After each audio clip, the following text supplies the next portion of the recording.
মুহাম্মদুর রাসূলুল্লাহ সাল্লাল্লাহু আলাইহি ওয়াসাল্লাম যখন ইন্তেকাল করবেন, এর আগে আগে আল্লাহর পয়গম্বর বেলালকে ডাকলেন, বেলাল তুমি যাও, সমস্ত সাহাবা আজমাইনদেরকে একত্রিত করে আমার সামনে নিয়ে আসো, সবাইকে বলো আল্লাহর পয়গম্বর তোমাদেরকে ডেকেছেন।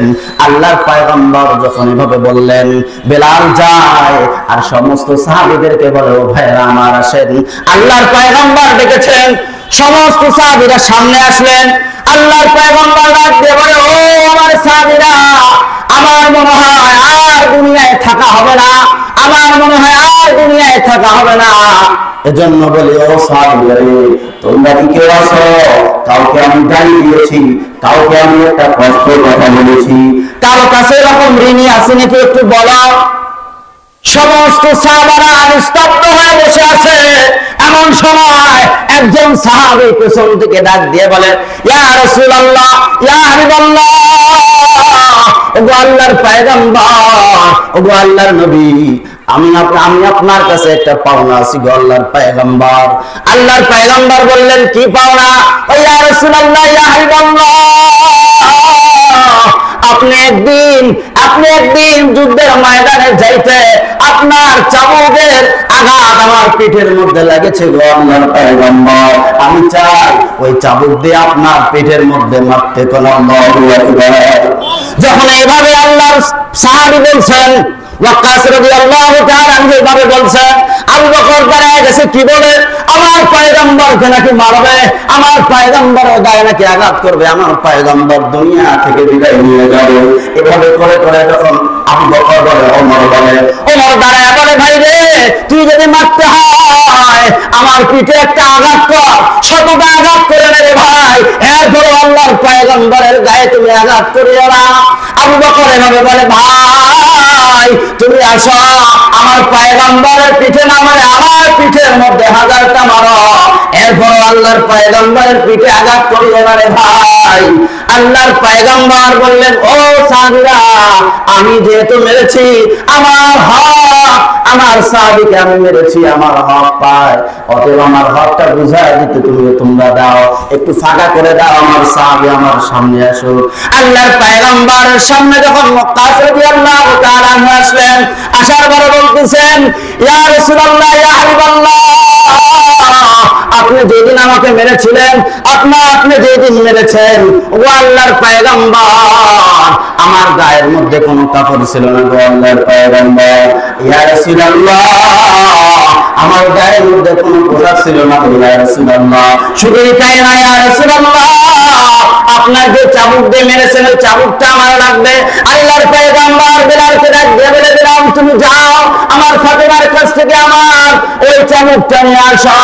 বেলাল যায় আর কান্না করে, ফাতেমাকে দিয়ে ডাক দিয়ে বলে, ও ফাতেমা, দাও দাও আল্লাহর পয়গম্বরের চাবুকটা একটু দাও। বলে, আল্লাহর পয়গম্বরের চাবুক দিয়ে তুমি কি করবা? বলে, আল্লাহর পয়গম্বরের এক সাহাবী, সে ওয়াক্কাস রাদিয়াল্লাহু তাআলা আনহু নাকি আল্লাহর পয়গম্বরের পিঠের মধ্যে আঘাত করবে, কান্নার রোল পড়ে যায়, আল্লাহর পয়গম্বরকে মারবে। সমস্ত সাহাবীরা কান্নার রোল পড়ে গেছে রে বন্ধু। এমন মুহূর্তে আল্লাহর পয়গম্বর ডাক দিয়ে বলেন, ও সাহাবীরা, তোমরা নিস্তব্ধ হয়ে থাকো গো সাহাবীরা, অতএব আমার একটা হক আদায় করে নিবে আমার সাহাবী, তোমরা একটু নিস্তব্ধ হয়ে থাকো। আল্লাহর পয়গম্বরের সামনে বেলাল রাদিয়াল্লাহু তাআলা আনহু চাবুক এনে দিলেন, ওয়াক্কাস রাদিয়াল্লাহু তাআলা আনহু চাবুক হাতে নিলেন, বললেন, ইয়া রাসূলুল্লাহ, ইয়া হাবিবাল্লাহ, ওগো আল্লাহর পয়গম্বর, আপনি যেদিন আমাকে মেরেছেন আমার গায়ের মধ্যে কোনো পোশাক ছিল না গো ইয়া রাসূলুল্লাহ, অতএব আপনার পোশাকটা খুলে নেন, আপনার পোশাকের মধ্যে আমি আঘাত করব ইয়া রাসূলুল্লাহ।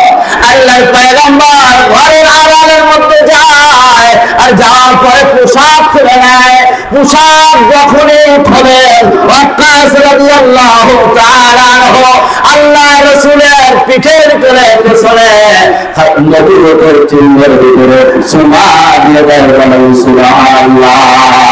যখন চুমা দেয় আর আল্লাহর পয়গম্বরকে জড়া করে বলে, ইয়া রাসূলুল্লাহ, ও ইয়া হাবিবাল্লাহ, আপনি কি মনে করেছেন আমি আপনাকে আঘাত করবো? আল্লাহর পয়গম্বর, আমি আপনাকে আঘাত করবার জন্য এ কথা বলি নাই গো ইয়া রাসূলুল্লাহ, ইয়া হাবিবাল্লাহ। আমি শুধুমাত্র আপনার নবুয়তে ওই জায়গাটা দিয়ে চুম্বন করবার জন্য ইয়া রাসূলুল্লাহ একটু বাহানা করেছি। আল্লাহর পয়গম্বর বলেন, আল্লাহর পয়গম্বর বলেন, ও সাহাবী তুমি জান্নাতি, বলেন সুবহানাল্লাহ। যখন এভাবে বলছেন তুমি জান্নাতি, ওমর দৌড়ায় আসছেন, আবু বকর দৌড়ায় আসছেন, ইয়া রাসূলুল্লাহ, ইয়া হাবিবাল্লাহ, কে জান্নাতি, কে জান্নাতি? আল্লাহর পয়গম্বর ডাক দিয়া বলেন, এই যে জান্নাতি লোক দেখো, জান্নাতি লোক দেখো, আমরা আসলে জান্নাতি, বলেন সুবহানাল্লাহ। এজন্য বলবো ভাই গো, দুনিয়ার মধ্যে আমাদের হক গুলোকে আদায় করবার দরকার আছে না নাই? আর এদের বলেন না সেরা নাই। এজন্য বলবো বন্ধু, চিন্তা করে দেখেন তো, মরণ ছেড়ে পালাবার মতো কোনো সুযোগ নাই। মরণ যেহেতু হবে, কখন কোন সময় কোন মুহূর্তে হবে জানা নাই। এজন্য সবাইকে মুসলমান হয়ে মরা লাগবে কি লাগবে না? আর লাগবে কি লাগবে না? আল্লাহ সুবহানাহু ওয়া তাআলা আমাদের সবাইকে কবুল ও মঞ্জুর করেন। আমিন।